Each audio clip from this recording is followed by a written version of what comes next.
Hey everyone, welcome back to the channel Shailaja Kalmani Kannada vlogs. ಇವತ್ತಿನ vlog ಒಂದು beautiful ಆಗಿರೋ ಒಂದು ಟೆಂಪಲ್ ವಿಸಿಟ್ ಆಗಿರುತ್ತೆ. ಯಾವ ಟೆಂಪಲ್ಲು ಏನು, ಅದ್ರ ಹಿಸ್ಟ್ರಿ ಏನು, ಅಲ್ಲಿ ಏನೇನೆಲ್ಲ ನಾವು ಮಾಡಿದ್ವಿ, ಏನೆಲ್ಲ ನೋಡಿದ್ವಿ, ನಿಮಗೂ ಇಲ್ಲಿ ಒಂದು ತೋರಿಸುವಂಥ ಪ್ರಯತ್ನ ಮಾಡ್ತಾ ಇದ್ದೀನಿ. ಇವತ್ತು ಅಂದರೆ ನನ್ನ ಪ್ರೀವಿಯಸ್ ವಿಡಿಯೋಲಿ ನೀವು ನೋಡಿದ್ರಲ್ಲ, day in my life with 2 kids ಅನ್ನೋ ವಿಡಿಯೋಲಿ ನನ್ನ ತಂಗಿ ಬಂದಿದ್ಲು ಅಂತ ಹೇಳಿದೆ. ಸೊ ಅವಳು ಬಂದಿದ್ದರಿಂದ ನಾನು ತುಂಬ ದಿನದಿಂದ ಎಲ್ಲೂ ಆಚೆ ಹೋಗದೇ ಇರೋದ್ರಿಂದ ನಾನು ಮತ್ತು ನನ್ನ ತಂಗಿ ನಮ್ಮ ಬಾದಾಮಿಯ ಹತ್ತಿರ ಇರುವಂಥ ಒಂದು ಶಕ್ತಿಪೀಠನೇ ಅಂತ ಹೇಳ್ಬೋದು. ಅದು ಬಾದಾಮಿ ಬನಶಂಕರಿ ಅಂತ ಫೇಮಸ್. ಸೊ ಅಲ್ಲಿ ದೇವಸ್ಥಾನಕ್ಕೆ ಹೋಗಿದ್ವಿ. ಬನಶಂಕರಿ ದೇವಿಯಲ್ಲಿ ಸುಮಾರು ಜನರ ಕುಲದೇವತೆ ಆಗಿರುತ್ತೆ ಉತ್ತರ ಕರ್ನಾಟಕದಲ್ಲಿ. ಸೊ ಹಾಗೆ ನಮ್ಮ ಕುಲದೇವತೆ ಸಹ ಹೌದು. ಸೊ ಹಾಗಾಗಿ ನಾವು ಪ್ರತಿ ಹುಣ್ಣಿಮೆಗೆ ಆದಷ್ಟು ಹೋಗ್ತಾನೆ ಇರ್ತೀವಿ. ಬಟ್ ಇವತ್ತು ಹುಣ್ಣಿಮೆ ಎಲ್ಲ ಹಾಗೆಯೇ ಒಮ್ಮೆ ಹೋಗಿ ಬರೋಣ ಅಂತ ಹೋಗಿದ್ವಿ. ಇಲ್ಲಿ ನೋಡ್ತಾ ಇರ್ತೀರಲ್ಲ, ಇಷ್ಟು ದೊಡ್ಡ ಕಲ್ಯಾಣಿ ಇದೆ ಅಂತ. ಇದಕ್ಕೆ ಹರಿದ್ರಾ ತೀರ್ಥ ಅಂತ ಒಂದು ಹೆಸರಿದೆ. ಒಟ್ಟಾರೆ ಹೇಳಬೇಕಂದ್ರೆ ಈ ಕ್ಷೇತ್ರದ history it will go 1300 years, ಅಂದರೆ 1300 ವರ್ಷ ಹಳೆಯದು. ಸುಮಾರು 7ನೇ ಸೆಂಚುರಿಯಲ್ಲಿ ಚಾಲುಕ್ಯರ ಡೈನಾಸ್ಟಿ, ಅಂದರೆ ಚಾಲುಕ್ಯರ ಕಾಲದಲ್ಲಿ ಈ ದೇವಸ್ಥಾನವನ್ನು ಕಟ್ಟಿರುವಂಥದ್ದು. ಸೊ ಬಾದಾಮಿ ಚಾಲುಕ್ಯರ ರಾಜಧಾನಿಯಾಗಿತ್ತು. ಈ ದೇವಸ್ಥಾನಕ್ಕೆ ಕೆಲವು ಹೆಸರಲ್ಲಿ ಕರೀತಾರೆ. ಬನಶಂಕರಿ ದೇವಿ ಅಂತ ಹೇಳ್ತಾರೆ, ಶಾಕಾಂಬರಿ ಅಂತ ಹೇಳ್ತಾರೆ, ಆಮೇಲೆ ಶಕ್ತಿಪೀಠ ಅಂತ ಹೇಳ್ತಾರೆ, ಹಲವಾರು ಹೆಸರಿಂದ ಕರೀತಾರೆ. ಈ ಪ್ರತಿಯೊಂದು ಹೆಸರಿಗೂ ಅದರದ್ದೇ ಆದಂಥ ಒಂದು ಅರ್ಥ ಇದೆ. ಬನಶಂಕರಿ ಅಂದರೆ ಬನದಲ್ಲಿರುವಂಥ ಒಂದು ಶಕ್ತಿ ದೇವತೆ, ಬನ ಅಂದರೆ ಕಾಡು. ಸೊ ಶಾಕಾಂಬರಿ ಅಂದರೆ ಅಂದರೆ ದುರ್ಗಾಮಸುರ ಅನ್ನುವಂಥ ಒಂದು ರಾಕ್ಷಸ ಬಂದು ಚಾಲುಕ್ಯರ ರಾಜಧಾನಿಯಲ್ಲಿ ಇರುವಂಥ ಜನರಿಗೆ ತೊಂದರೆ ಕೊಡ್ತಾ ಇದ್ದ ಅಂತೆ. ಸೊ ಆ ಟೈಮಲ್ಲಿ ಈ ರಾಜರನ್ನು ಹಿಡಿದು ಜನರು ಸಹ ಎಲ್ಲರೂ ಒಂದು ದೇವತೆಗೆ, ಅಂದರೆ ಪಾರ್ವತಿ ದೇವಿಗೆ ಬೇಡ್ಕೊಳ್ತಾರೆ. ಏನಪ್ಪ, ದಯವಿಟ್ಟು ಆ ರಾಕ್ಷಸನ ಸಂಹಾರ ಮಾಡು, ನಮಗೆ ಆಹಾರ, ಅಂದರೆ ಅವರಿಗೆ ಸೇರಬೇಕಾಗಿರುವಂಥ ಎಲ್ಲ ವಸ್ತುಗಳು, ಆಹಾರ, ವಸತಿ ಎಲ್ಲ ಹಾಳು ಮಾಡ್ತಾ ಇರ್ತಾನೆ ದುರ್ಗಾಮಸುರ ಅನ್ನುವಂಥ ಒಂದು ರಾಜ. ಸೊ ಹಾಗಾಗಿ ಆ ರಾಜನನ್ನು ಕೊಂದು ಹಾಕುವಂಥ ಒಂದು ಪಾರ್ವತಿ ದೇವಿಯಲ್ಲಿ ಬೇಡ್ಕೊಳ್ತಾರೆ. ಪಾರ್ವತಿ ದೇವಿ ಬನಶಂಕರಿ ರೂಪದಲ್ಲಿ ಬಂದು ಆ ರಾಕ್ಷಸನನ್ನು ಕೊಂದು ಅವರಿಗೆ ಸೇರಬೇಕಾಗಿರುವಂಥ ತರಕಾರಿಗಳು, ಆಹಾರ ಎಲ್ಲವನ್ನು ಅವರಿಗೆ ಮರಳಿ ಕೊಡಿಸ್ತಾರೆ. ಸೊ ಹಾಗಾಗಿ ಅವರಿಗೆ ಶಾಕಾಂಬರಿ ಅನ್ನುವಂಥ ಒಂದು ಹೆಸರು ಬಂತು. ಶಾಖಾಹಾರಿ ಅಂತ ಹೇಳ್ತೀರಲ್ಲ, ಎಲ್ಲ ಕೇಳಿರ್ತೀರ, ಅಂದರೆ ವೆಜಿಟೇಬಲ್, ಅಂದರೆ ತರಕಾರಿಗಳು ಅಥವಾ ಆಹಾರ. ಸೊ ಹಾಗಾಗಿ ಶಕ್ತಿ ದೇವತೆ ಆಗಿರುವಂಥ ಬನಶಂಕರಿಗೆ ಶಾಕಾಂಬರಿ ಅನ್ನುವಂಥ ಹೆಸರು ಕೂಡ ಇದೆ. ಸೊ ನಾವು ಪ್ರತಿ ವರ್ಷ ದೇವಸ್ಥಾನಕ್ಕೆ ಜಾತ್ರೆಯಲ್ಲಿ ಬರ್ತಿದ್ವಿ, ಹಾಗೆ ಹುಣ್ಣಿಮೆಯಲ್ಲಿ ಬರ್ತಿದ್ವಿ. ಸೊ ಈಗ ಅಂದರೆ ಮದುವೆ ಆಗಿ ಗಂಡನ ಮನೆಗೆ ಹೋದ್ಮೇಲೆ ಅದು ಬರುವಂಥದ್ದು ಕಮ್ಮಿ ಆಗಿದೆ. ಸೊ ಯಾವಾಗೆಲ್ಲ ನಾವಿಲ್ಲಿ ಬರ್ತೀವೋ ನಾವಿಲ್ಲಿ ಹೋಗ್ತಾನೆ ಇರ್ತೀವಿ. ತುಂಬ ಖುಷಿ ಆಗುತ್ತೆ. ಯಾಕಂದರೆ ಸಣ್ಣದಿರುವಾಗ, ಅಂದರೆ ನಾವು ಚಿಕ್ಕ ವಯಸ್ಸಲ್ಲಿರುವಾಗ ಪ್ರತಿ ವರ್ಷ ಜಾತ್ರೆ ಅಂದರೆ ನಾವೆಲ್ಲ ವೇಟ್ ಮಾಡ್ತಾಯಿದ್ವಿ, ಯಾವಾಗ ಜಾತ್ರೆ ಬರುತ್ತೋ ಅಂತ. ಸೊ ನಿಮಗೆ ಇಲ್ಲಿ ನಾನು ಅದರದ್ದು ಹಿಸ್ಟ್ರಿಯ ಒಂದೊಂದು ತುಣುಕು ಹೇಳ್ತಾ, ನಾವಿಲ್ಲಿ ಹೇಗೆ, ಇಲ್ಲಿ ಏನೆಲ್ಲ ಇದೆ, ಅದರದ್ದು ಪ್ರತೀತಿ ಏನು, ಅದರ ವಿಶೇಷ ಏನು, ಅದರ ಬಗ್ಗೆ ಇಲ್ಲಿ ಹೇಳ್ತಾ ಹೋಗ್ತೀನಿ. ಇದು ದೇವಸ್ಥಾನದ ಒಳಗೆ ಇರುವಂಥದ್ದು ಈ ಥರ ಇದೆ ಒಳಗೆ. ಸೊ ಇಲ್ಲಿ ನೋಡ್ತಾ ಇದ್ದೀರಲ್ಲ, ಇದಕ್ಕೆ ಲ್ಯಾಂಪ್ ಅಂತ ಹೇಳ್ತಾರೆ, ಅಂದರೆ ಲ್ಯಾಂಪ್ ಫೆಲ್ ಅಂತ ಹೇಳ್ತಾರೆ. ಅಂದರೆ ಒಂದು ಕಂಬದ ರೀತಿಯಲ್ಲಿ ಇಲ್ಲಿ ಪ್ರತಿ ವರ್ಷ ಕಾರ್ತಿಕ ಮಾಸದಲ್ಲಿ ದೇವಿಗೆ ದೀಪೋತ್ಸವ ನಡೆಯುತ್ತೆ. ಸೊ ಆವಾಗ ಅದರಲ್ಲಿ ದೀಪಗಳನ್ನು ಹಚ್ಚಿಡ್ತಾರೆ. ನನ್ನ ಮಗಳನ್ನ ಇಲ್ಲಿ ಫಸ್ಟ್ ಟೈಮ್ ಕರ್ಕೊಂಡು ಬಂದಿರುವಂಥದ್ದು ನನಗೆ ತುಂಬ ಅಂದರೆ ತುಂಬ ಖುಷಿಯಾಯಿತು. ಯಾಕಂದರೆ ನಾನು ಹುಟ್ಟಿ ಬೆಳೆದು ನೋಡಿ ನಂಬಿ ಬೆಳೆದಿರುವಂಥ ದೇವಸ್ಥಾನಕ್ಕೆ ನನ್ನ ಮಗಳು ಬಂದಿದ್ದಾಳೆ ಅನ್ನೋದೇ ನನಗೆ ತುಂಬ ಖುಷಿ. ನಾನಿಲ್ಲಿ ನಿಮಗೆ ಹೇಳಿದ ಹಾಗೆ ಈ ದೇವಸ್ಥಾನ ಚಾಲುಕ್ಯರ ಆಡಳಿತದಲ್ಲಿ ಅಥವಾ ಚಾಲುಕ್ಯಾಸ್ ಡೈನಾಸ್ಟಿಯಲ್ಲಿ ಕಟ್ಟಿದ್ದು ಸುಮಾರು 7ನೇ ಸೆಂಚುರಿಯಲ್ಲಿ, ಅಂದರೆ 1300 ವರ್ಷದ ಹಿಂದೆ. ನಂತರ ಅವರ ಆಡಳಿತದ ನಂತರ ಬಂದಿರುವಂಥ ವಿಜಯನಗರದ ಅರಸರು ಅದನ್ನು ರಿನೋವೇಟ್ ಮಾಡ್ತಾರೆ ಸುಮಾರು 16ನೇ ಸೆಂಚುರಿಯಲ್ಲಿ.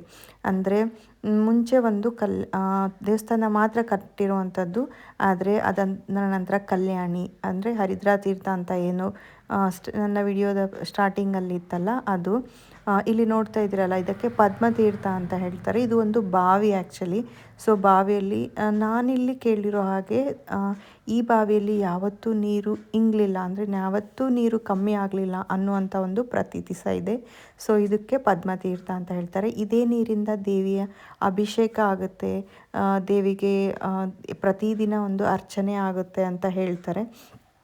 ಮತ್ತು ಈ ದೇವಸ್ಥಾನದ ಸುತ್ತಮುತ್ತ ಸುಮಾರು ಸಣ್ಣ ಸಣ್ಣ ಟೆಂಪಲ್ಗಳಿದೆ, ದೇವಸ್ಥಾನಗಳಿದೆ. ಇಲ್ಲಿ ನೋಡ್ತಾ ಇದ್ದೀರಲ್ಲ, ಇದು ಒಂದು ಹಾಲ್. ಇಲ್ಲಿ ಮದುವೆಗಳು ನಡೆಯುತ್ತೆ, ಸಮಾರಂಭಗಳು ನಡೆಯುತ್ತೆ. ಸೊ ಹಾಗೆ ನಾವು ಏನು ಹೇಳ್ತಾರೆ, ಹುಣ್ಣಿಮೆಯಲ್ಲಿ ಬರುವಾಗ ಇಲ್ಲಿ ಅನ್ನ ಸಂತರ್ಪಣೆ ನಡೆಯುತ್ತೆ, ಪ್ರಸಾದ ಇರುತ್ತೆ, ತುಂಬ ಚೆನ್ನಾಗೂ ಇರುತ್ತೆ. ನಮಗೆ ತುಂಬ ಅಂದರೆ ತುಂಬ ಇಷ್ಟ. ಸೊ ದೇವಸ್ಥಾನದ ಒಳನೋಟ ಹೀಗಿದೆ, ನೋಡ್ತಾ ಇದ್ದೀರಲ್ಲ. ನಾವು ಸಣ್ಣದಿರುವಾಗ ನೋಡಿದ್ಕಿಂತ ತುಂಬ ಬದಲಾಗಿದೆ ಅನ್ನೋದಕ್ಕಿಂತ ತುಂಬ ಅಡ್ವಾನ್ಸ್ ಆಗಿ ರಿನೋವೇಷನ್ ಮಾಡಿದ್ದಾರೆ. ಅಂದರೆ ಪ್ರತಿ ವರ್ಷ ಇಲ್ಲಿ ಲಕ್ಷಾಂತರ ಜನ ಸೇರೋದ್ರಿಂದ ಅವರಿಗೋಸ್ಕರ ಒಂದು ವ್ಯವಸ್ಥಿತವಾಗಿರುವಂಥ ಏನು ಹೇಳ್ತಾರೆ, ಕೂತ್ಕೊಳ್ಳಿಕ್ಕಾಗಲಿ ಅಥವಾ ಅವರಿಗೆ ಅಂದರೆ ಕ್ಯೂವಲ್ಲಿ ಬಂದು ದೇವಸ್ಥಾನ ನೋಡೋದಕ್ಕಾಗಿರಲಿ, ಎಲ್ಲ ವ್ಯವಸ್ಥೆಯೂ ಇಲ್ಲಿ ಚೆನ್ನಾಗಿ ಮಾಡಿದ್ದಾರೆ. ಅದಾದ ನಂತರ ಇಲ್ಲಿ ನನ್ನ ಮಗಳು ಫಸ್ಟ್ ಟೈಮ್ ಬಂದಿರೋದ್ರಿಂದ ದೇವಿಯ ಪ್ರಸಾದನೂ ತಗೊಂಡು ಅವಳಿಗೆ ತಿನ್ನಿಸಿ ಅವಳು ತುಂಬ ಅಂದರೆ ತುಂಬ ಎಂಜಾಯ್ ಮಾಡಿದ್ಲು. ಅಲ್ಲಿ ನೋಡ್ತಾ ಇದ್ರಲ್ಲ, ಇಲ್ಲಿ ಪ್ರಸಾದ ಕೌಂಟರ್ ಇದೆ, ಯಾವಾಗಲೂ ಇಲ್ಲಿ ಪ್ರಸಾದ ಸಿಗ್ತಾ ಇರುತ್ತೆ. ಸೊ ನಾವು ಪ್ರಸಾದ ತಗೊಂಡು ತಿಂದು ಸ್ವಲ್ಪ ಹೊತ್ತು ಕೂತ್ಕೊಂಡು ದೇವಿಯ ದರ್ಶನ ಮಾಡಿಕೊಂಡು, ಇವತ್ತು ನಾವು ಬಂದಾಗ ಅಷ್ಟು ರಶ್ ಇರಲಿಲ್ಲ. ಆದರೆ ಜಾತ್ರೆ ಟೈಮಲ್ಲಿ, ಅಂದರೆ ಪ್ರತಿ ವರ್ಷ ಇಲ್ಲಿ ಜನವರಿಯಲ್ಲಿ ಜಾತ್ರೆ ನಡೆಯುವಂಥದ್ದು, ಬನದ ಹುಣ್ಣಿಮೆ ಅಂತ ಬರುತ್ತಲ್ವ, ಆವಾಗ ದೇವಿಯ ಅಂದರೆ ಬನಶಂಕರಿ ದೇವಿಯ ಜಾತ್ರೆ ಇರುತ್ತೆ. ಸೊ ಆವಾಗ ತುಂಬ ಅಂದರೆ ತುಂಬ ರಶ್ ಇರುತ್ತೆ. ನಾವು ಒಂದು 7-8ನೇ ಕ್ಲಾಸ್ ಇರುವಾಗ ಜಾತ್ರೆಗೆ ಬಂದಿದ್ವಿ. ಆವಾಗ ಸುಮಾರು 5 ಲಕ್ಷ ಜನ ಸೇರಿದರು ಅಂತ ನಾನು ಕೇಳಿದೆ. ಪ್ರತಿ ವರ್ಷ ಲಕ್ಷಾಂತರ ಗಂಟಲೆ ಜನ ಇಲ್ಲಿ ಸೇರ್ತಾರೆ. ನಾನೇನು ಹೇಳಿದ್ನಲ್ಲ ಆವಾಗ, ಸುತ್ತಮುತ್ತಲೂ ಸಣ್ಣ ಸಣ್ಣ ಟೆಂಪಲ್ಗಳಿದೆ ಅಂತ. ಇದು ಶಿವನ ದೇವಸ್ಥಾನ. ಇಲ್ಲಿ ನಾವು ಕೈ ಮುಗಿತಾ ಇರೋದು. ನಾವು ಹೋಗಿದ್ದ ದಿನ ಅಲ್ಲಿ ಏನೋ ಹೋಮ ನಡೀತಾ ಇತ್ತು, ಯಾವುದೋ ಒಂದು ಶುಭ ಸಮಾರಂಭ, ನಾಮಕರಣನೋ ಏನೋ ಒಂದು ನಡೀತಾ ಇತ್ತು. ಸೊ ಇಲ್ಲಿ ನಾನು ವಿಡಿಯೋ ಮಾಡ್ತಾ ಇದ್ದೀನಲ್ಲ, ಇದರಲ್ಲಿ ಅಲ್ಲಿ ಹೋಮ ನಡೀತಾ ಇತ್ತು. ಹಾಗೆಯೇ ಇಲ್ಲಿ ಮುಂದೆ ಬಂದರೆ ಇದು ಆಂಜನೇಯ ಗುಡಿ. ಸೊ ಈ ರೀತಿ ಸುಮಾರು ಒಂದು 5-6 ದೇವಸ್ಥಾನಗಳಿದೆ ಸುತ್ತಮುತ್ತಲು. ಅದರ ಪಕ್ಕದಲ್ಲೇ ಒಂದು ಸಣ್ಣ ತೇರು ಬ್ಯೂಟಿಫುಲ್ ಆಗಿತ್ತು. ಇದು ನಾನು ಹೇಳಿದ್ನಲ್ಲ, ಇದು ಕಾರ್ತಿಕ ಮಾಸದಲ್ಲಿ ಇಲ್ಲಿ ದೀಪಗಳನ್ನು ಇಡ್ತಾರೆ. ಇದಕ್ಕೆ ದೀಪದ ಕಂಬಗಳಂತಲೇ ಹೇಳ್ಬೋದು. ಇದು ಒಂದು ದ್ರಾವಿಡಿ ಶೈಲಿಯಲ್ಲಿ ಕಟ್ಟಿರುವಂಥ ಶಿಲ್ಪಕಲೆಗಳ ಒಂದು ಏನು ಹೇಳ್ತಾರೆ, ಪ್ರಾಮುಖ್ಯವಾಗಿರುವಂಥ ಭಾಗನೇ ಅಂತ ಹೇಳ್ತಾರೆ. ಅದಾದ ನಂತರ ಒಂದು ದೇವಸ್ಥಾನದ ಒಳನೋಟ ಹೇಗಿರುತ್ತೆ, ಈ 2 ಕಂಬಗಳ ಮಧ್ಯದಿಂದ ಹೋಗುವಂಥದ್ದು. ಅದಾದಮೇಲೆ ನಾನು ನಿಮ್ಗೆ ಹೇಳಿದಾಗೆ ಹರಿದ್ರ ತೀರ್ಥ ಅಂತ, ಹರಿದ್ರ ಕುಂಕುಮ ತೀರ್ಥನೇ ಅಂತ ಕೆಲವು ಹಿಸ್ಟ್ರಿಯಲ್ಲಿ ಹೇಳುತ್ತೆ. ಯಾಕಂದರೆ ಹರಿದ್ರ ಅಂದರೆ ಅರಿಶಿಣ, ಕುಂಕುಮ ಅಂದರೆ ಕುಂಕುಮ. ಸೊ ಯಾವುದೇ ಶುಭ ಸಮಾರಂಭಗಳಲ್ಲಿ ಇಲ್ಲಿ ಅರಿಶಿಣ ಕುಂಕುಮವನ್ನು ದೇವಿಗೆ ಅಂದರೆ ಅರ್ಪಿಸಿ ಈ ಕಲ್ಯಾಣಿಯಲ್ಲಿ ಬಿಡುವಂಥದ್ದು. ಇಲ್ಲಿ ನೋಡ್ತಾ ಇದ್ದೀರಲ್ಲ, ಇದು ಇಲ್ಲಿರುವಂಥ ದೊಡ್ಡ ಕಲ್ಯಾಣಿಯ ಸುತ್ತಲೂ ಈ ಥರ 2 ಕಡೆಯಲ್ಲೂ ಕಂಬ ಇರುವಂಥ ಒಂದು ಪ್ಯಾಸೇಜ್ ಇದೆ. ತುಂಬ ಅಂದರೆ ತುಂಬ ಸೀನಿಕ್ ಆ್ಯಂಡ್ ಬ್ಯೂಟಿಫುಲ್ ಆಗಿದೆ. ಇಲ್ಲಿ ಫೋಟೋಗಳನ್ನ ತುಂಬ ಚೆನ್ನಾಗಿ ತೆಗಿಬೋದು. ನಾವು ಸಹ ಸುಮಾರು ಫೋಟೋಗಳನ್ನು ತಗೊಂಡ್ವಿ.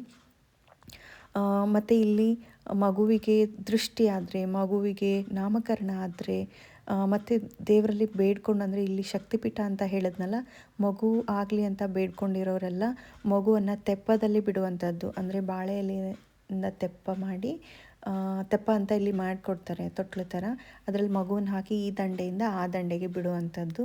ಇಲ್ಲಿ ನೋಡ್ತಿದ್ದೀರಲ್ಲ, ಇದು ದೇವಸ್ಥಾನದ ಮುಖ್ಯ ದ್ವಾರ, ದೊಡ್ಡ ಬಾಗಿಲು. ಇದು ಎಂಟ್ರೆನ್ಸ್. ಇದು ಇಲ್ಲಿ ನೋಡ್ತಾ ಇದ್ದೀರಲ್ಲ, ದೇವಸ್ಥಾನದ ಎದುರಿನ ನೋಟ ಹೀಗಿದೆ. ದೇವಸ್ಥಾನದ ಎದುರಿಗೇ ಕಲ್ಯಾಣಿ. ಈ ದೇವಸ್ಥಾನ ನೀವು ಬಾದಾಮಿಯಿಂದ ಹೋಗೋದಾದರೆ ಕೇವಲ 5 ಕಿಲೋಮೀಟರ್ ಇದೆ. ನಿಮಗೆ ಆಟೋಗಳು ಸಿಗುತ್ತೆ, ಬಸ್ಗಳು ಸಿಗುತ್ತೆ. ಕೇವಲ 5 ಕಿಲೋಮೀಟರ್ ಇರೋದ್ರಿಂದ ನೀವು ಆರಾಮಾಗಿ ಹಾಗೆ ನಾನು ನಿಮಗೆ ಹೇಳಿದಾಗೆ ಪ್ರತಿ ವರ್ಷ ಜನವರಿಯಲ್ಲಿ ನಡೆಯುವಂಥ ಬನಶಂಕರಿ ಜಾತ್ರೆಗೆ ಲಕ್ಷಾಂತರ ಗಂಟಲೆ ಜನ ಸೇರ್ತಾರೆ. ಸುಮಾರು 1.5 ಇಂದ 2 ತಿಂಗಳು ಈ ಜಾತ್ರೆ ಇರುತ್ತೆ. ಫೆಬ್ರವರಿ ಕೊನೆವರೆಗೂ ಜಾತ್ರೆ ನಡೆಯುತ್ತೆ. ಈ ಜಾತ್ರೆಯಲ್ಲಿ ತುಂಬ ಅಂದರೆ ತುಂಬ ದೊಡ್ಡ ಜಾತ್ರೆನೇ ಅಂತಲೇ ಹೇಳ್ಬೋದು ಉತ್ತರ ಕರ್ನಾಟಕದಲ್ಲಿ. ನಾವು ಕೇಳಿರೋ ಹಾಗೆ ಯಲ್ಲಮ್ಮನ ಜಾತ್ರೆ ನೆಕ್ಸ್ಟ್ ಅಂದರೆ ಅದರ ನಂತರ ಇರುವಂಥ ದೊಡ್ಡ ಜಾತ್ರೆ ಅಂದರೆ ಬನಶಂಕರಿ ಜಾತ್ರೆನೇ. ಸೊ ಬಾದಾಮಿ ಬನಶಂಕರಿ ಅನ್ನುವಂಥ ಹೆಸರಿಂದನೇ ಈ ಸ್ಥಳ ಒಂದು ಪ್ರತೀಕ. ಸೊ ನಾವೆಲ್ಲ ಜಾತ್ರೆ ಇರುವಾಗ 5 ದಿನ ಅಂದರೆ ತೇರಿನ ದಿನ ಕೊನೆ ದಿನ ಆಗಿ 5 ದಿನ ನಡ್ಕೊಂಡು, ಅಂದರೆ ಬೆಳಿಗ್ಗೆ 4 ಗಂಟೆಗೆ ಎದ್ದು ಸ್ನಾನ ಮಾಡಿ ನಡ್ಕೊಂಡು ಪ್ರತಿದಿನ ದೇವಿ ದರ್ಶನ ಮಾಡುವಂಥದ್ದು. ಅದು ಈಗೂ ನನಗೆ ತುಂಬ ಒಂಥರ ನಾಸ್ಟಾಲಜಿಕ್ ಆಗಿ ಕಾಡ್ತಾ ಇದೆ ಮೆಮರೀಸ್. ಸೊ ನಾನಿಲ್ಲಿ ಹೇಳಿದ್ನಲ್ಲ, ಕಲ್ಯಾಣಿಗೆ ಈ ಥರ ಕಂಬಗಳಿರುವಂಥ ಒಂದು, ಅಂದರೆ ದ್ರಾವಿಡ ಶೈಲಿಯಲ್ಲಿ ಈ ಥರ ಕಂಬಗಳನ್ನು ಕೆತ್ತಿರ್ತಾರೆ. ಸೊ ಈ ಕಂಬಗಳಿರುವಂಥ ಒಂದು ಮನೆ ಅಂತಲೇ ಹೇಳ್ಬೋದು. ಸುತ್ತಲೂ ಅದೇ ಥರ ಇದೆ. ಇಲ್ಲಿ ನೋಡ್ತಾ ಇದ್ದೀರಲ್ಲ, ಸುಮಾರು ದಿನಗಳ ಹಿಂದೆ ಒಮ್ಮೆ ಬಂದಿದ್ದೆ, ಆವಾಗ ನೀರಿರಲಿಲ್ಲ ಇದರಲ್ಲಿ. ಬಟ್ ಇವಾಗ ನೀರು ತುಂಬಿಕೊಂಡಿದೆ. ತುಂಬ ಅಂದರೆ ತುಂಬ ಚೆನ್ನಾಗಿ ಕಾಣಿಸ್ತಾ ಇತ್ತು. ನಾನು, ನಮ್ಮ ತಂಗಿ, ಆಮೇಲೆ ನನ್ನ ಮಗಳು. ಅಂದರೆ ಚಳಿ. ನಾನು ನಿಮಗೆ ಆಲ್ರೆಡಿ ಹೇಳಿದೆ ಇಲ್ಲಿ ತುಂಬ ಚಳಿ ಇದೆ ಈ ಟೈಮಲ್ಲಿ ಅಂತ. ಬಟ್ ಆ ಕಲ್ಯಾಣಿ ಹತ್ತಿರ ನಿಂತರೆ ಮಾತ್ರ ತುಂಬ ಚಳಿ ಆಗ್ತಾಯಿತ್ತು. ಹಾಗೆಯೇ ಕೆಲವು ಟೂರಿಸ್ಟ್ಗಳು ಸಹ ಇಲ್ಲಿ ಬಂದಿದ್ದರು.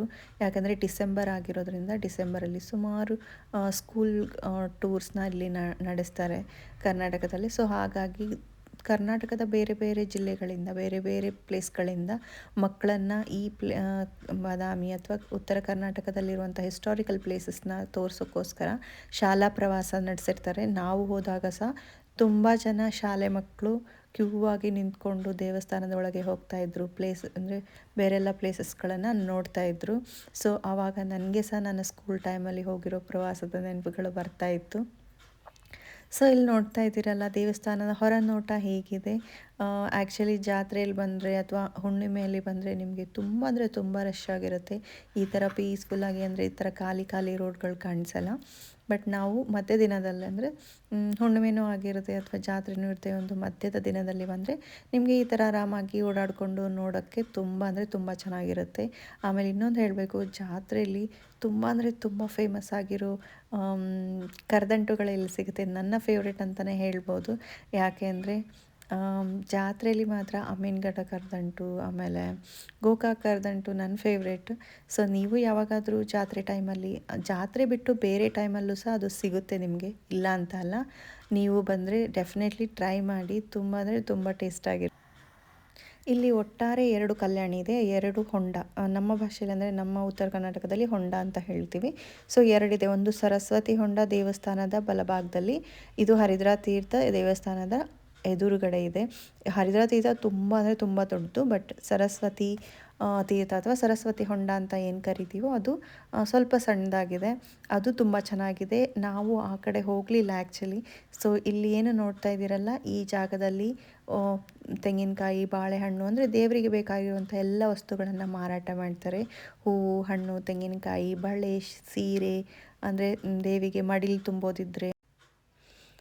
ಸೊ ಇಲ್ಲಿ ಮಗುವಿಗೆ ದೃಷ್ಟಿ ತೆಗೆಯುವಂಥದ್ದು, ಮತ್ತು ಮಗುವಿಗೆ ಜವಳ ತೆಗೆಸು ಅಂತ ಹೇಳ್ತಾರೆ. ಅಂದರೆ ಫಸ್ಟ್ ಟೈಮ್ ಮಗುವಿನ ತಲೆ ಕೂದಲು ತೆಗಿತೀವಲ್ಲ, ಸೊ ಆ ಟೈಮಲ್ಲಿ ಈ ಥರ ಬಟ್ಟೆಗಳು ಅದು ಇದು ತಂದು ಈ ಹೊಂಡದಲ್ಲಿ ಹಾಕುವಂಥದ್ದು. ನನಗೆ ಪರ್ಸ್ನಲಿ ತುಂಬ ಬೇಜಾರಾಗುತ್ತೆ. ಯಾಕಂದರೆ ನಾವಿದನ್ನು ಕ್ಲೀನಾಗಿ ಇಟ್ಕೊಳ್ಬೇಕು. ಅದ್ರ ಬದಲು ಈ ಬಟ್ಟೆಗಳು, ಮಗುವಿಗೆ ಸಂಬಂಧಪಟ್ಟಿರೋ ಕೆಲವೊಂದು ವಸ್ತುಗಳನ್ನು ಇದರಲ್ಲಿ ತಂದು ಹಾಕಿದರೆ ಹೊಂಡ ಅಂದರೆ ಕಟ್ಕೊಂಡು ಬಿಡುತ್ತೆ. ನೀರು ನಿಲ್ಲೋದಕ್ಕೇ ಜಾಗ ಸಾಕಾಗೋಲ್ಲ. ಸೊ ಹಾಗಾಗಿ ಸ್ವಲ್ಪ ಅದನ್ನೆಲ್ಲ ನೋಡಿದರೆ ಇನ್ನೂ ಸ್ವಲ್ಪ ನಾವು ಬದಲಾಗಬೇಕಪ್ಪ ಅನಿಸುತ್ತೆ. ಅದಾದಮೇಲೆ, ಅಂದರೆ ಇದು ಜಾತ್ರೆ ಟೈಮ್ ಆಗಿಲ್ಲದೆ ಇರೋದ್ರಿಂದ ಅಷ್ಟೊಂದು ಈ ಥರ ಫ್ಯಾನ್ಸಿ ಅಂಗಡಿಗಳೆಲ್ಲ ಇರಲಿಲ್ಲ. ಬಟ್ ಹೊಂಡದ ಹತ್ತಿರವೇ ಒಂದಿತ್ತು. ಸೊ ಅಲ್ಲಿ ನನ್ನ ತಂಗಿಗೆ ಒಂದಿಷ್ಟು ಐಟಮ್ಸ್ ಇಷ್ಟ ಆಯಿತು. ಸೊ ಅಲ್ಲಿ ಸಣ್ಣ ಪರ್ಚೇಸಿಂಗ್ ಸಹ ನಡೀತಾ ಇದೆ. ತುಂಬ ಅಂದರೆ ತುಂಬ ಚೆನ್ನಾಗಿತ್ತು. ಈ ಥರದ್ದೆಲ್ಲ ಹೆಣ್ಮಕ್ಳಿಗೆ ತುಂಬ ಅಟ್ರ್ಯಾಕ್ಟ್ ಅಲ್ವಾ. ಸೊ ಎಲ್ಲೇ ಹೋದರೂ ನಾವು ಏನಾದರೂ ತೊಗೊಳ್ಬೇಕು, ಈ ಥರದ್ದೇನಾದರೂ ಇದ್ದರೆ, ಇನ್ ಕೇಸ್ ತೊಗೊಳ್ದೇ ಇದ್ದರೂ ಸಹ ಸ್ವಲ್ಪ ಸ್ಟಾಪ್ ಮಾಡಿ ನೋಡ್ತಾನೆ ಇರ್ತೀವಿ. ಪರವಾಗಿಲ್ಲ, ಇಲ್ಲಿ ಚೆನ್ನಾಗಿತ್ತು. ನನ್ನ ತಂಗಿಗೆ ಕೆಲವು, ಅಂದರೆ ಸೊಂಟಪಟ್ಟಿ ಮತ್ತು ಇನ್ನೊಂದೇನೋ ಒಂದು ಸರ ಅದೆಲ್ಲ ತೊಗೊಂಡ್ಳು, ಅವಳಿಗೆ ಇಷ್ಟ ಆಯಿತು ಅಂತ. ಸೊ ನಾವು ಇಲ್ಲಿ ಒಂದು ಸಣ್ಣದಾಗಿ ಪರ್ಚೇಸಿಂಗ್ ಮಾಡಿದ್ವಿ. ಬಟ್ ಜಾತ್ರೆ ಟೈಮಲ್ಲಿ ಬಂದರೆ ನಿಮಗೆ ಕಣ್ಣು ಹಾಯಿಸಿದಷ್ಟು ಉದ್ದಕ್ಕೂ ಈ ಥರ ಅಂಗಡಿಗಳಿರುತ್ತೆ. ನಾನು ನಿಮಗೆ ಹೇಳಿದ್ನಲ್ಲ, ಇದು ಡಿಸೆಂಬರ್, ಹಾಗಾಗಿ ಶಾಲಾ ಪ್ರವಾಸ, ಮಕ್ಕಳು ತುಂಬ ಅಂದರೆ ತುಂಬ ಮಕ್ಕಳು ಬಂದಿದ್ದರು ಇಲ್ಲಿ ದೇವಸ್ಥಾನ ನೋಡೋದಕ್ಕೋಸ್ಕರ.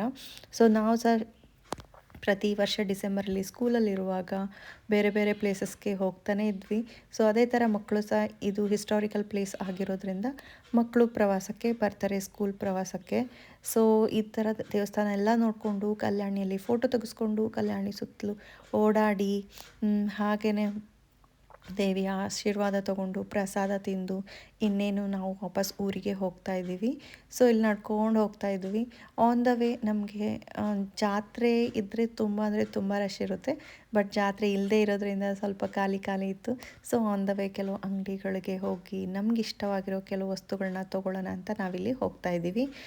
ಮಕ್ಕಳನ್ನ ಕರ್ಕೊಂಡು ಅಂದರೆ ನನ್ನ ಮಗಳನ್ನ ಕರ್ಕೊಂಡು ಹೋಗಿರೋದ್ರಿಂದ ಅವಳು ಇಲ್ಲಿ ಬಲೂನ್ ಅದೆಲ್ಲ ತೊಗೊಂಡ್ಳು. ಅದಾದಮೇಲೆ ಪ್ರತಿ ಅಂಗಡಿ ಅಂದರೆ ಅಂಗಡಿ ಹೊರಗೆ ಈ ಥರ ಎಲ್ಲ ಐಟಮ್ಸ್ ಹಾಕಿರ್ತಾರಲ್ಲ, ಸೊ ತುಂಬ ಅಟ್ರಾಕ್ಷನ್ ಇರುತ್ತೆ ಮಕ್ಕಳಿಗೆಲ್ಲ ಅದ್ರ ಮೇಲೆ. ಸೊ ತುಂಬ ಅಟ್ರಾಕ್ಟಿವ್ ಆಗಿರುತ್ತೆ. ಸೊ ಹಾಗಾಗಿ ಅವಳು ಪ್ರತಿ ಅಂಗಡಿ ಹತ್ರನೂ ನಿಂತ್ಕೊಂಡು ಅಮ್ಮ ನಾನು ಇದನ್ನು ತೊಗೊಳ್ಳ ಇದು ಬೇಕು ಅಂತ ಕೇಳ್ತಾನೆ ಇದ್ಲು. ನಾನು ಆದಷ್ಟು ಪ್ಲಾಸ್ಟಿಕ್ ಐಟಮ್ಸ್ನ ಕೊಡಿಸೋದನ್ನು ಅವಾಯ್ಡ್ ಮಾಡ್ತೀನಿ. ಯಾಕಂದರೆ 1 or 2 ಡೇಸ್ 2 ದಿನ ಆಡಿದ್ಮೇಲೆ ಅದು ಮುರಿದು ಹೋಗುತ್ತೆ, ಪುನಃ ಅದನ್ನು ವೇಸ್ಟ್ ಅಂತ ಬಿಸಾಡ್ತೀವಿ. ಸೊ ಪ್ಲಾಸ್ಟಿಕ್ 1000 ವರ್ಷನೋ 100 ವರ್ಷ ಎಷ್ಟಾದರೂ ಅದು ಕೊಳೆಯೋದಿಲ್ಲ ಅನ್ನೋದು ನಮಗೂ ಗೊತ್ತಿದೆ. ಸೊ ಹಾಗಾಗಿ ಪ್ಲಾಸ್ಟಿಕ್ ಐಟಮ್ಸ್ನ ಆದಷ್ಟು ನಾನಿಲ್ಲಿ ಅವಾಯ್ಡ್ ಮಾಡ್ತೀನಿ. ಬಟ್ ತೀರಾ ನಾವು ಕೊಡ್ಸೋಕ್ಕಾಗಲ್ಲ ಅಂತ ಹೇಳೋಕ್ಕಾಗಲ್ಲ ಮಕ್ಕಳಿಗೆ. ಸೊ ಅವ್ರು ಎಷ್ಟು ಕೇಳಿದರೆ ಅಟ್ಲೀಸ್ಟ್ ಒಂದಾದರೂ ಕೊಡಿಸ್ಲೇಬೇಕಲ್ವ. ಸೊ ಹಾಗಾಗಿ ಒಂದು ಬಲೂನ್ ಮಾತ್ರ ಇಲ್ಲಿ ಕೊಡಿಸ್ದೆ. ಹಾಗೆ ನಾವು ಎಲ್ಲ ಅಂದರೆ ತುಂಬ ಅಂಗಡಿಗಳಿರಲಿಲ್ಲ, ಬಟ್ ಆದರೂ ಸಹ ಕೆಲವು ಅಂಗಡಿಗಳಲ್ಲಿ ಇದ್ದದ್ದನ್ನು ನೋಡ್ಕೊಂಡು ಹೋಗ್ತಾ ಇದ್ವಿ. ನಾನು ನನ್ನ ತಂಗಿ ಮಾತಾಡ್ತಾ ಇದ್ವಿ, ಜಾತ್ರೆಯಲ್ಲಿ ನಾವು ಅದು ತೊಗೊಳ್ತಾ ಇದ್ವಲ್ಲ ಇದು ತೊಗೊಳ್ತಾ ಇದ್ವಲ್ಲ ಅಂತ. ನಾವು ಬೆಳಿಗ್ಗೆ ಸ್ವಲ್ಪ ಬೇಗ ಬಂದಿರೋದ್ರಿಂದ ಅಂಗಡಿಗಳು ಆಲ್ಮೋಸ್ಟ್ ಕ್ಲೋಸೇ ಇತ್ತು, ಇರೋ ಕೆಲವು ಅಂಗಡಿಗಳು ಕ್ಲೋಸ್ ಆಗೇ ಇತ್ತು. ನಾನು ನಿಮ್ಗೆ ಇಲ್ಲಿ ಆಲ್ರೆಡಿ ಹೇಳಿದ್ದೀನಿ, ಇಲ್ಲಿ ಫೇಮಸ್ ಆಗಿ ಕರದಂಟು ಸಿಗುತ್ತೆ. ಇಲ್ಲಿ ಬೋರ್ಡ್ ನೋಡ್ತಾ ಇದ್ದೀರಲ್ಲ, ಎಲ್ಲ ಅಂಗಡಿಗಳಲ್ಲೂ ಕರದಂಟು ಅಂತ ಹಾಕಿದ್ದಾರೆ. ಇದೆಲ್ಲ ನೋಡಿಕೊಂಡು ಎಂಜಾಯ್ ಮಾಡಿ ವಾಪಸ್ ನಾವು ಆಟೋ ಹತ್ಕೊಂಡು ಊರಿನ ಕಡೆ ಹೊರಟಿದ್ದೀವಿ. ನಿಮಗೂ ಈ ವಿಡಿಯೋ ಇಷ್ಟ ಆಗಿದೆ ಅಂತ ಅಂದ್ಕೊತೀನಿ. ಇಷ್ಟ ಆಗಿದರೆ please like, share and subscribe. ಯಾರೆಲ್ಲ ಇನ್ನೂ ಸಬ್ಸ್ಕ್ರೈಬ್ ಮಾಡದೆ ನೋಡ್ತಾ ಇದ್ದೀರೋ ದಯವಿಟ್ಟು ಸಬ್ಸ್ಕ್ರೈಬ್ ಮಾಡಿ. Thank you so much for watching. Thank you so much for all your support and love. ನಂಗೆ ತುಂಬ ಖುಷಿ ಆಗ್ತಾ ಇದೆ. We have reach 250 subscribers. I am halfway to complete 500 subscriber. ಆದಷ್ಟು ಹೆಚ್ಚು ಲೈಕ್ ಮಾಡಿ. ಆಮೇಲೆ ಈ ವಿಡಿಯೋ ಇಷ್ಟ ಆಗಿದ್ದಲ್ಲಿ ಡೆಫಿನೆಟ್ಲಿ ಈ ವಿಡಿಯೋನ ಶೇರ್ ಮಾಡಿ. ಆಮೇಲೆ ನಿಮಗೆ ಈ ಪ್ಲೇಸ್ಗೆ ವಿಸಿಟ್ ಮಾಡಬೇಕು ಅಂದರೆ ದಯವಿಟ್ಟು ಒಂದ್ಸರಿ ವಿಸಿಟ್ ಮಾಡಿ. ಇದು ಬಾದಾಮಿಯಿಂದ ಕೇವಲ 5 ಕಿಲೋಮೀಟರ್ ಡಿಸ್ಟೆನ್ಸಲ್ಲಿದೆ. ನಿಮಗೆ ರಿಕ್ಷಾ, ಆಟೋ ಎಲ್ಲನೂ ಸಿಗುತ್ತೆ. ನೀವು ಬಂದರೆ ನನ್ನ ವಿಡಿಯೋಲಿ ಕಮೆಂಟ್ ಮಾಡಿ ಹೇಗಿತ್ತು ವಿಡಿಯೋ.